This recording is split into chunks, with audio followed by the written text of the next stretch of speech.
At 3:17 in the morning, the silence of Ouagadougou was broken. A phone rang inside the presidential office. The sound was sharp, piercing, like an alarm sent by destiny. On the other end of the line, a cold voice delivered words that would change history. "Captain Traoré, you have exactly 48 hours. Restore the mining contracts. Reinstate our surveillance partnerships. Reverse every decision you have made against Israeli interests. Either you leave, or we will remove you." It was not an invasion with tanks, not an election, not a coup carried out by soldiers in the streets. It was something more invisible, but just as deadly. A threat wrapped in diplomacy, extortion dressed as negotiation. A phone call meant to topple a president, to bend a nation, to remind Africa of chains it was supposed to have broken long ago. In that moment, Ibrahim Traoré, the young soldier who became president, stood before a choice. He could surrender quietly, hand over power, and hope to live another day, or he could resist. With calm but firm conviction, his answer came: "I do not negotiate with extortionists. I do not bow to bullies. I will not abandon my people." That single refusal marked the beginning of a battle not fought with bombs, but with pressure, propaganda, and pride. The ultimatum was not only against one man, it was against 22 million citizens, against the very idea that Africa could choose its own destiny. This is the story of those 48 hours, a countdown where every hour brought new threats, new attacks, and new voices of resistance. A test of whether a small, landlocked nation could withstand the full weight of foreign power.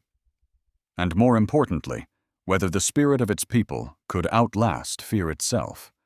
Before we dive deeper, I want to ask you something. Imagine if someone called in the night and demanded you abandon your duty, your family, your freedom. Would you surrender for safety? Or would you stand, even if the cost was everything? Hold that question in your heart as we begin. The first call was over, but its echo filled the presidential office like smoke. President Ibrahim Traoré stood still, staring at the receiver as if it were a loaded weapon. He had just been told to abandon his people within 48 hours, or be removed, not by tanks, not by elections, but by threats. Without hesitation, he summoned his council.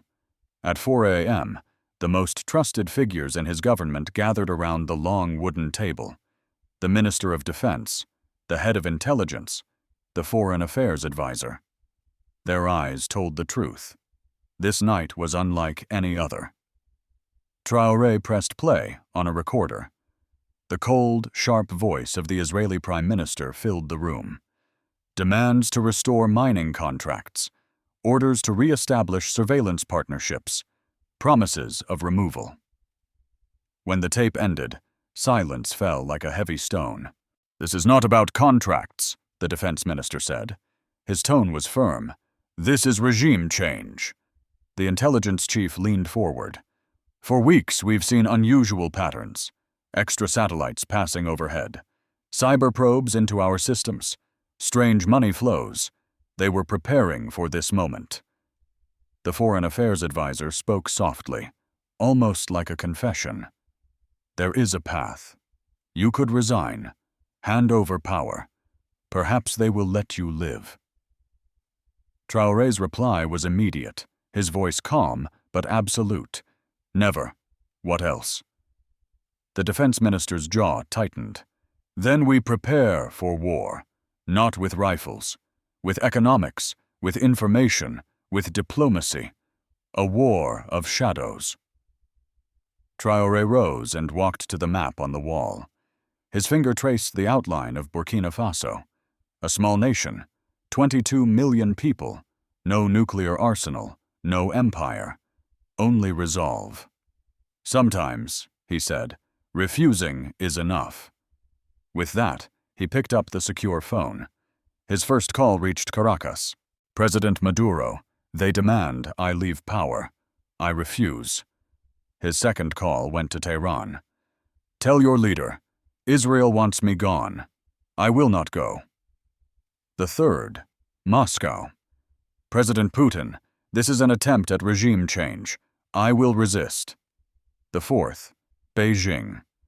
Western investment may disappear. I need economic allies. Will China stand with us? The cabinet listened in silence. Their president, once a soldier in the Sahel, was now defying an empire with nothing but conviction. Sir, whispered the Foreign Affairs advisor, this could make us enemies of the entire West. We already are, Traoré answered, from the moment I said no to their contracts. By the 20th hour of the ultimatum, something unprecedented was in motion. Offers of asylum, promises of cyber defense, military advisors waiting, economic lifelines forming. The beginnings of a global support network. Yet one thing was missing: the people. No president could stand without them. Then came dawn. The ultimatum leaked into the open, not by Burkina Faso, but by Israeli channels bragging of their pressure.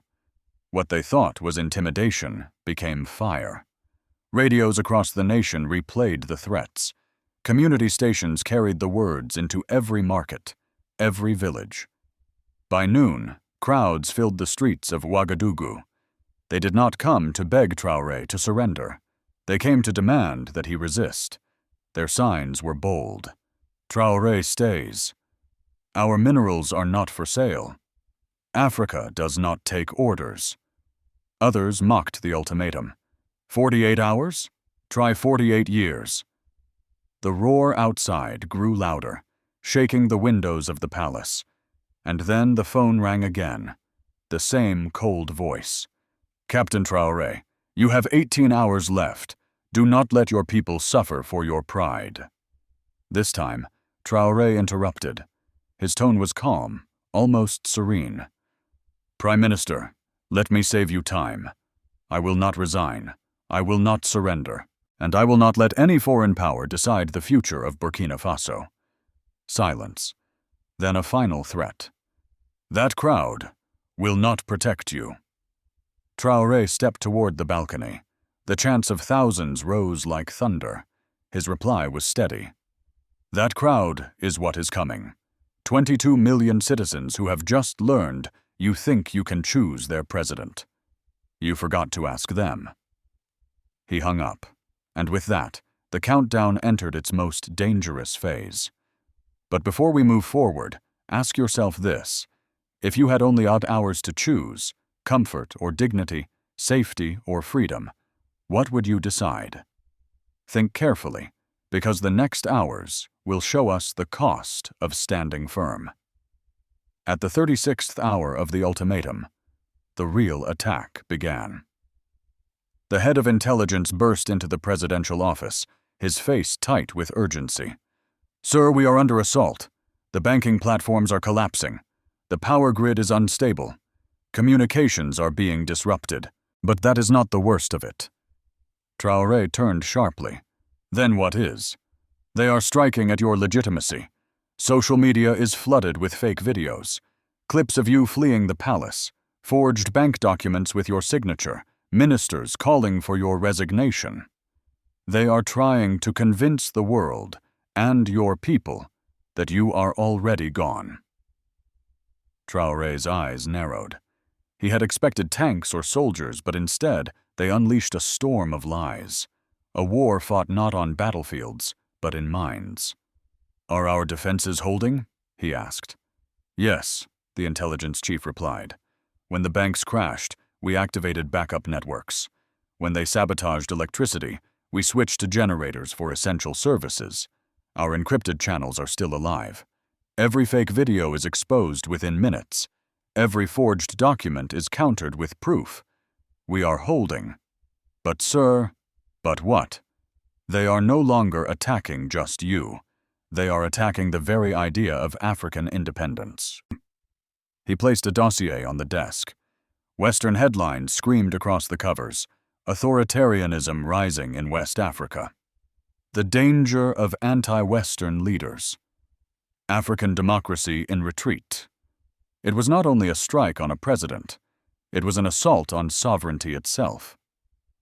By the 40th hour, unexpected calls began pouring in. From Bamako, the president of Mali spoke with urgency. "Ibrahim, if they succeed in removing you for refusing contracts, they can remove us all. We are preparing a continental response." From Niamey, the Parliament of Niger passed a resolution condemning foreign interference. "If they touch Burkina Faso, we will activate sanctions in Africa's name." From Accra, Ghana, attended an emergency session of the African Union. "An attack against one of us is an attack against all." From N'Djamena, Chad's military issued its own warning. "If they intervene in your country, our mutual defense protocol will be activated." By the 42nd hour, the impossible had become real. The ultimatum had unified the continent. Leaders who had often disagreed now spoke with one voice. No more ultimatums. Meanwhile, the streets of Ouagadougou swelled beyond imagination. Crowds filled every square, every road leading to the palace. Old women raised their hands in prayer. Young men lifted banners. Children sat on their fathers' shoulders chanting, "Burkina Faso will not kneel." Inside the palace, the Foreign Affairs advisor whispered, awe in his voice.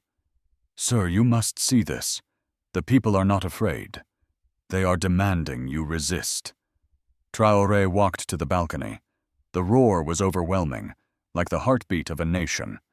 For a moment he stood still, absorbing the sight. Hundreds of thousands below, united not by fear, but by fury and pride. The phone rang again. He picked it up slowly. The same voice. But this time, the tone was softer, almost cautious. "Captain Traoré, perhaps we can find another solution. Your resignation may not be necessary.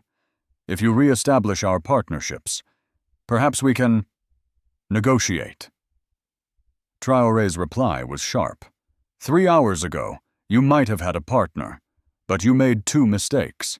First, you threatened an elected leader. Second, you underestimated the will of African democracy. What do I want? Nothing, except for you to understand this. Burkina Faso is sovereign. We do not take orders from Tel Aviv, or from anyone." He hung up again. Outside, the chants grew louder, echoing into the night sky. The ultimatum was approaching its final hours.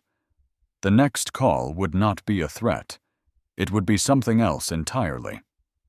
But let me pause here and ask you, if you were in that crowd, standing shoulder to shoulder with your neighbors, knowing foreign powers wanted to break your will, would you stand firm, or would fear drive you away?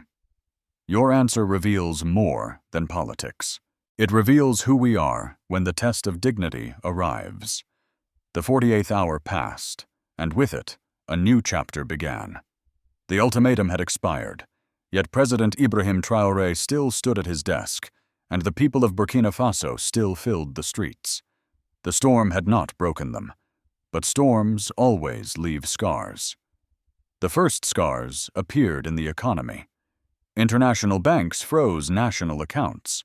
Development projects funded by the West were suddenly suspended.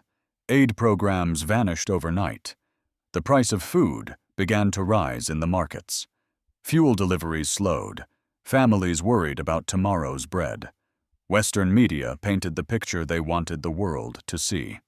Headlines screamed, "Burkina Faso turns inward. Isolation threatens the Sahel." Traoré's stubbornness drives nation into crisis. Yet within the country, a different picture was being painted. On buses, recordings of the balcony speech played through speakers. In schools, teachers told children about sovereignty, about dignity. In homes, grandparents whispered, "This time, we did not bow." The finance minister, weary but resolute, spoke on state radio. "It is better to walk slowly with dignity than to run in humiliation. We may lose comfort, but we will never lose our pride." His words spread across the airwaves, a quiet anthem to steady, nervous hearts. The African Union convened in Addis Ababa. After heated debate, they adopted a resolution unlike any before. No foreign ultimatum against an elected African government will be tolerated. Any attempt at regime change, economic, cyber, or political, will be treated as an attack against the continent itself. The resolution was named the Ouagadougou Protocol. It was more than paper. It was a line in the sand, drawn by nations that had too often bowed to pressure. 23 African states signed it in the first week. Others soon followed. Inside Burkina Faso, the impact was even deeper. For the first time in decades, people felt they had defended not only their land, but their dignity. Merchants in the market spoke with pride about a president who said no and was not overthrown. Rural farmers told their children, "We are poor, but we are free." Artists joined the movement. In the capital, murals appeared overnight, Traoré holding a phone, hanging up with determination. In Cape Town, musicians released songs titled 48 Hours of Courage. In Nairobi, students organized a rally called Africa Does Not Kneel. But dignity had a price. Hospitals struggled without suspended aid. Infrastructure projects slowed. Investment from the West froze, leaving gaps in jobs and growth. Critics asked whether pride could fill empty stomachs. Supporters replied that pride was the seed from which survival grows. In the palace, Traoré's cabinet debated every night: how to keep the lights on, how to maintain schools, how to avoid collapse. Solutions came from new directions. Chinese engineers offered to build solar grids. Russian advisors reinforced cyber defenses. Venezuela shipped fuel at reduced prices.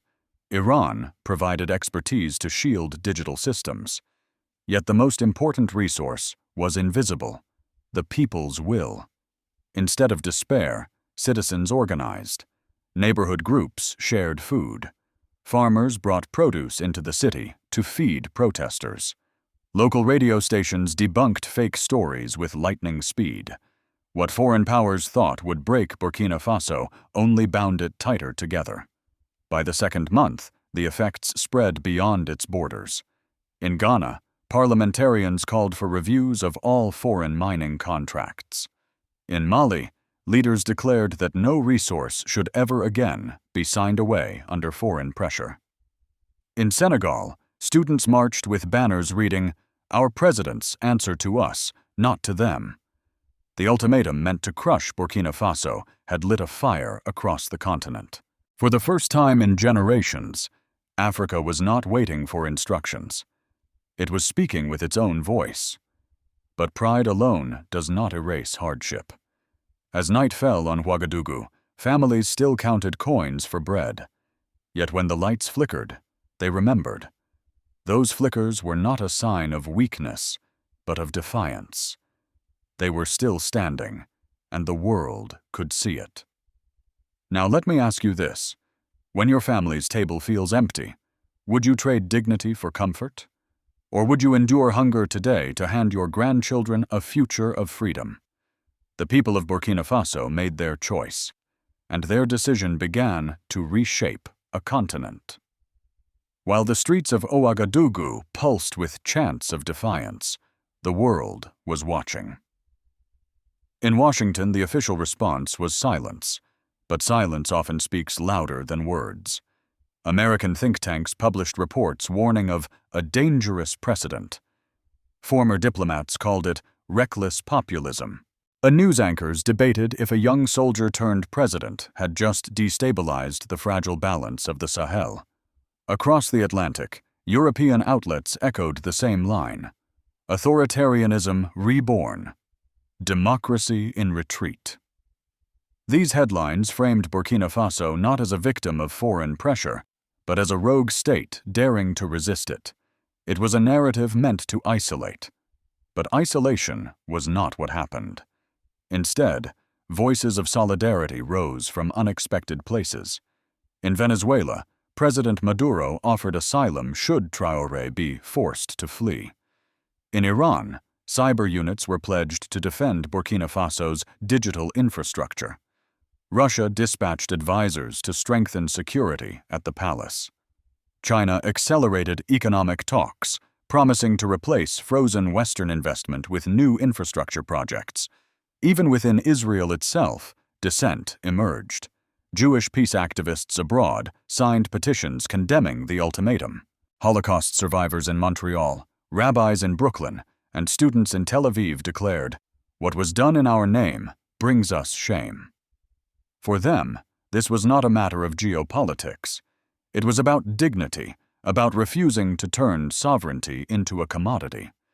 Meanwhile, in the United States, a different conversation quietly began.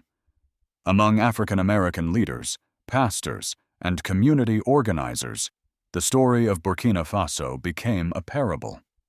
A people standing against impossible odds, a leader refusing to bow. In churches across the South, sermons compared Traoré's stand to the biblical David facing Goliath. And in Africa, the impact was undeniable. Ghana, Mali, Niger, and Chad openly rallied behind Burkina Faso. The African Union, once cautious, now declared no more ultimatums. For the first time, the continent spoke with one voice against external dictates. The ultimatum that was meant to isolate one man, instead, exposed a fault line in global politics. Was sovereignty only for the powerful, or did it belong to every nation, no matter how small, no matter how poor? That question reached not only presidents and diplomats, but ordinary citizens from Johannesburg to Chicago. And it lingers still. But here is what I want to ask you. If the strongest nations tried to dictate your country's future, would you see resistance as dangerous or as necessary? Think about it, because the final act of this story shows how one stand can reshape not only a nation, but an entire world. At the 48th hour, the clock struck its limit. The world expected silence. Instead, the roar of a nation shook Ouagadougou. President Ibrahim Traoré stepped onto the balcony of the presidential palace. No papers in his hands, no teleprompter, only his voice, his upright body, and the sea of citizens stretching as far as the eye could see. 48 hours ago, he began, a foreign leader demanded that I abandon my post or surrender our sovereignty. He believed he could remove an African president with a phone call. Tonight, I stand before you to say, I am still here. You are still free. And Burkina Faso still belongs to its people. The response was thunder. The streets erupted in cheers so loud they shook the windows of the palace. Yet Traoré raised his hand for silence. They told us we had two choices, submit or be removed. But we have chosen a third, resistance, not just to Israel, not just to the West, but to the idea that any foreign power can dictate our destiny.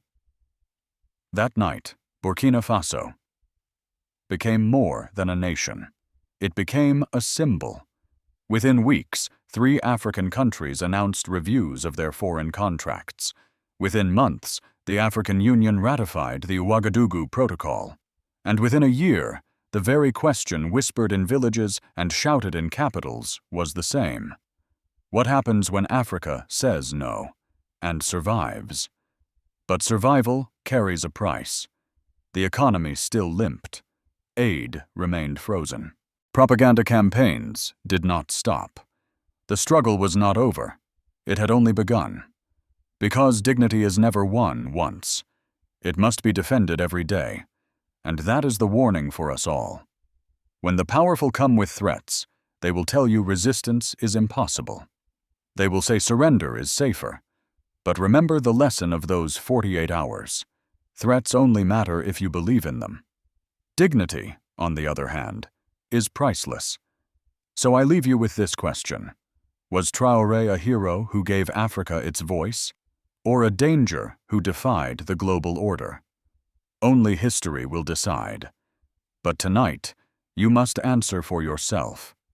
If this story has touched something in your heart, share it, speak it, pass it on. Because for too long, others have spoken for us.